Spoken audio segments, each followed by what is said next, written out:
But let's look what our guys have mocked to the Jets at number 10. Well, Dana Jeremiah actually has them make an aggressive trade with the Chargers to get up to number 5 to take Ohio State wide receiver Marvin Harrison Jr. 3 of our guys, including Lance Zierlein and Bucky Brooks, haven't taken Georgia tight end Brock Bowers.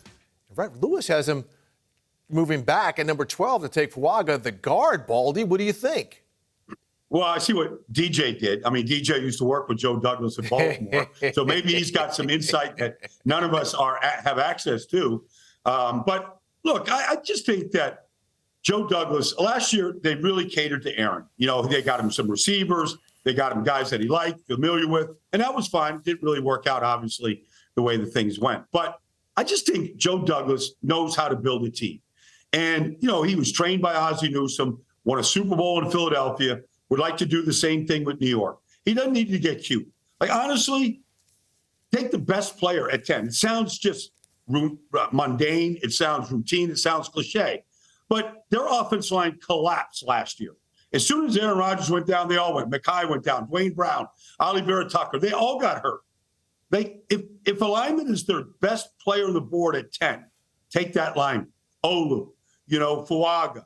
Take the best lineman. If it's Roma Dunze is the best player, take Roma Dunze. If it's Brock Bowers, take Brock Bowers. And then let the coaching staff figure out how to integrate these players and get the maximum value out of them while Aaron is, you know, doing, you know, still can play the game at a high level. But take the best player. Don't overthink this thing right now. And Baldy, you're playing music to Jets fans' ears because, you know, we're all talking about short term because of Aaron Rodgers' age and the way this roster is constructed. But there has to be a team left for when he does stop playing.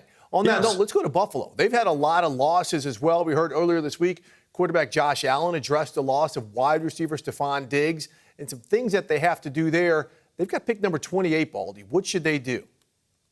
I think they should draft a wide receiver. This is a good class, Steve. I mean, in anybody's terms. I mean, this A.D. Mitchell, number 5 for Texas, he's a router. He started his career at Georgia. He transferred. He's a Missouri City kid out of Houston. Like, he came back to Texas, and, look, he had a good year, really good year.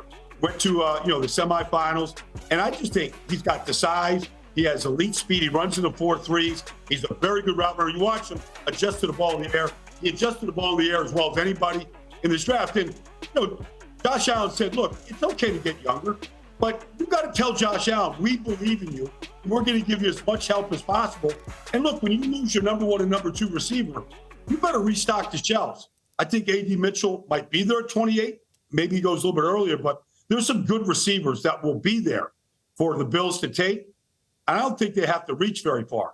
I think there's going to be some good players that have good value with that 28th pick. All right, let's go down to Miami, Baldy. You know, not too far from where you are right now, but they've got the 21st pick, and they can go so many different ways. They lose Christian Wilkins. They've got 2 edge rushers coming back from injury. Their offensive line got tagged in free agency as well. What should they do?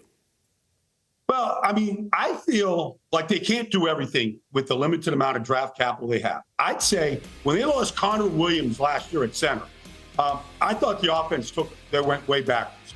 And so I thought Graham Barton here at Duke, number 62, left tackle, last 2 years at Duke, but he played center as a freshman when he got on campus there, played the last 5 games at Duke. I think it's going to be a terrific interior offensive lineman, center or guard. If I was the Dolphins, fix the offensive line.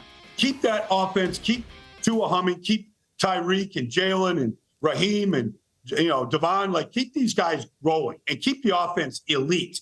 You can start working on your defense in the next round and, limited free agency once guys start getting released. But I would say keep the offense as strong as possible. And I think adding a starting center could help do that. And from one Blue Devil to another, Brian Baldinger, yes, a Duke product himself. All right, Baldy, we kind of backed into this chronologically in terms of draft order. But the Patriots, they're in the AFC East. They've got the number 3 overall pick. Should they draft a quarterback there or, and this is our clever producer's writing, dodge one? Wow. Listen, I think the Patriots, look, this is going to be a brand new way of operating up there in Foxborough.